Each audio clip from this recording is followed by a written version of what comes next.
Hi everybody, welcome back to my channel. Today I'm going to be talking about money and specifically how to save money when you are raising a family.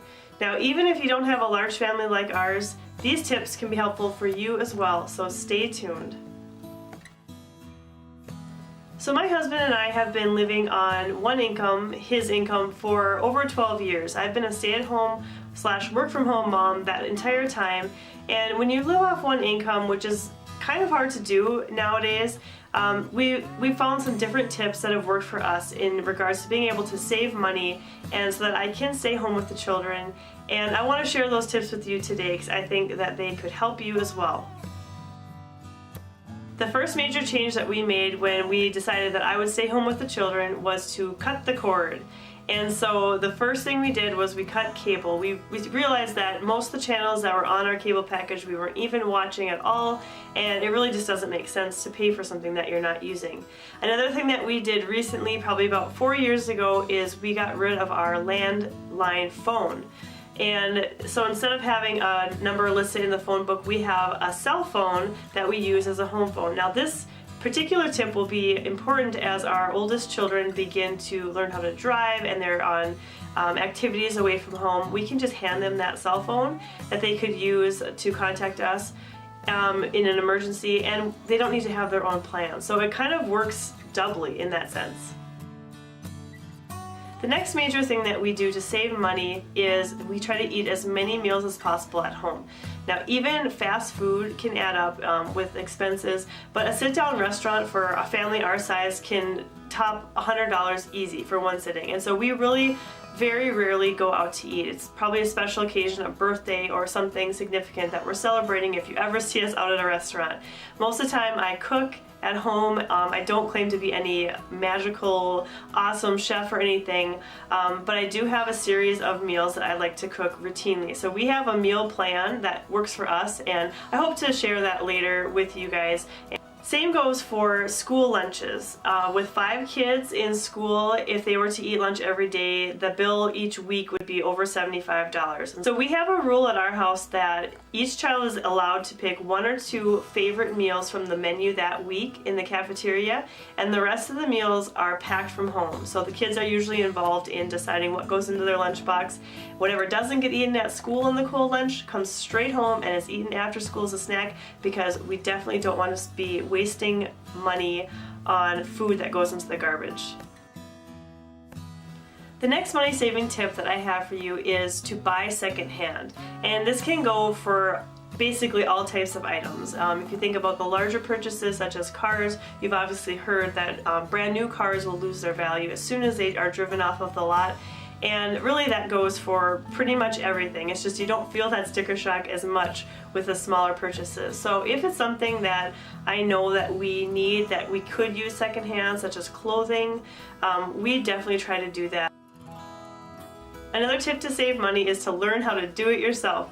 Now, you don't have to be super handy necessarily, because in today's technology era, YouTube has tutorials on basically anything you might need. If you need a minor car repair, or if you're looking to do a handmade gift for somebody, there's probably a video on YouTube that can show you how to do that. So learn how to do those things yourself instead of hiring somebody. For our house, we are very hands-on. We do mow our own grass. We wash our own cars instead of bringing them to the car wash, and I even learned how to cut my family's hair so that we can save about $80 a month there. Another great way to save money is to vacation somewhere near home. Instead of the expense of flying your entire family and lodging them overnight and all the different meals that are going to go along with a vacation, think about finding a place that's closer by that you could maybe drive to and spend the night, you know, for a couple nights, maybe camping, something like that. For example, we live in lake country, but we personally do not live on a lake, and so even finding a cabin around town here that is on a lake is a great change of scenery. The kids love the water, they love playing on the beach, and it's a great refreshing thing to do that doesn't cost a lot of money. Another great way to save money is just to eliminate the extras. Now, if you're looking for a first step in saving money, it's probably this one, because this is something that's super easy to do. And you know what the things are. If it's coffee that you like to get a cup of coffee before work through a drive-thru, maybe think about making that cup of coffee at home instead. These type of items aren't generally super expensive, but put together they can really add up. And so be looking each month at the things that you spend money on and think, is this something I need, or is this kind of an extra that I can get rid of? And it's a great and easy way to save some money. The next tip I have is to research your splurges. Now, there will come a time where there'll be some big items that you are looking to buy: a new computer, a new vacuum cleaner, and these are expensive things that you're going to be investing in. And so this tip here is to really do your research and ask people their opinions. So if you have friends that have maybe bought something similar, ask them how they're liking the product that they purchased.